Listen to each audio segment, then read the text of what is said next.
Hello everyone, and welcome to another Fun Fact Friday here at the Crockett Tavern Museum in Morristown, Tennessee. As always, I'm your host, historic interpreter, and tour guide, Isaac White. Now before we get into today's topic, I would like to offer our most humblest and sincere apologies for not uploading last week. The truth of the matter is that we just simply had too much going on, and our schedule did not allow us to get a chance to film nor to post a video for this past Friday. But with that being said, we hope you can forgive us. We're going to dive on into the topic for today. But before we talk about today's topic, I want to sort of refresh you. In the last episode we uploaded, we talked about clay pipes and how they were introduced to the Europeans. And we even talked about how even after clay pipes could no longer be used for the consumption of tobacco, well, they still had a variety of uses, especially when it came to the stems. But what about the plant that started it all? Tobacco. Now, when the Native Americans first began using tobacco, it has been chewed, sniffed, and above all, smoked. Now, although no one knows the true origins of smoking tobacco, one Native American myth gives us kind of a plausible theory, if you will, as to how people started smoking tobacco. And the story goes as this. There was a Native American shaman who wished to create rain for his people who were in desperate need of it due to a drought.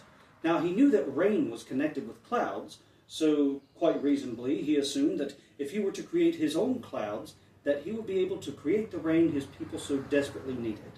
Now, although we don't know whether or not the clouds he produced provided the rain that they so badly needed, but we do know that he found a source of enjoyment for mankind. And from there on, tobacco spread across America and was picked up quickly by priests, chiefs, and shamans, and they used it in a way to create a bond between man, gods, and nature. Now, despite this mythical telling of the origins of smoking tobacco, what we do know is that the first hard evidence of tobacco cultivation can be dated to as far back as 8,000 years ago. But the first hard evidence of smoking, on the other hand, can be linked to the indigenous peoples of Peru. But it was in 470 AD when the Mayan peoples, who started migrating northwards as far as into the Mississippi Valley, brought tobacco with them and spread it amongst the neighboring tribes, along with a complex system of religious and political rites.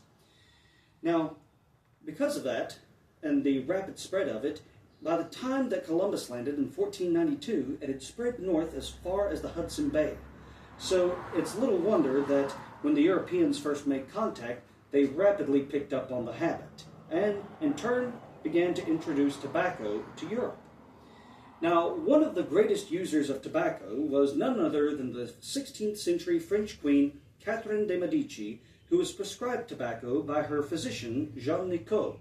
Interestingly enough, his last name is where we get the word nicotine. But Jean Nicot prescribed tobacco to Catherine in the form of snuff as a cure for her frequent and severe migraines. And sure enough, the sneezing it caused expelled these painful evil spirits and cured her of her migraines. But she didn't stop there, because Catherine loved sniffing snuff so much that she took it up full time, only of course to be followed by her court. Now, another less popular use of tobacco when it comes to medicinal use was quite literally blowing tobacco smoke into someone's posterior. This is where we get the expression blowing smoke up someone's rear end that we use today. Now, this theory was brought about by a Western scholar, Richard Mead, who prescribed tobacco smoke enemas for victims of drowning. He believed that by administering smoke through the backside that it would dry out the water from the lungs.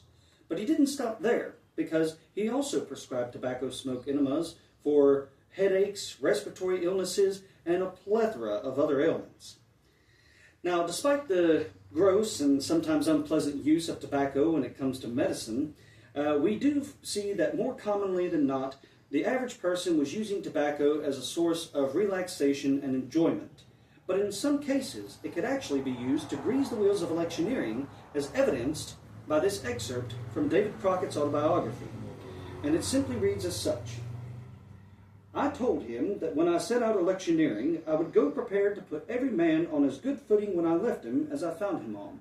I would therefore have me a large buckskin hunting shirt made with a couple of pockets holding about a peck each, and that in one I would carry a great big twist of tobacco, and in the other my bottle of liquor.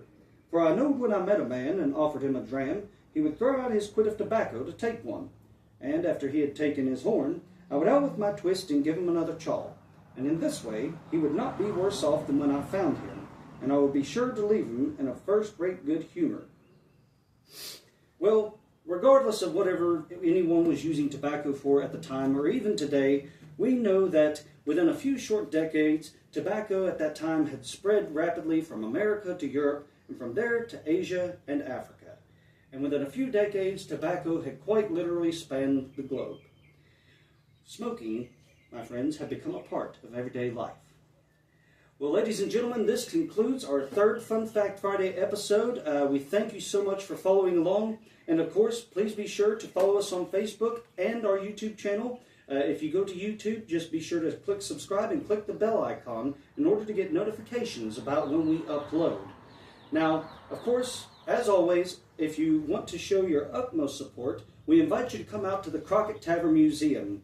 Our hours of operation are Tuesday through Saturday from 11 to 5, and our admissions are $4.50 for seniors and veterans, $5 for adults, and $1 for children ages 5 through 18. And at the moment, we only take cash or check. Well, ladies and gentlemen, with that being said, this is Isaac White from the Crockett Tavern Museum, signing off for now, and we'll see you next week. Take care.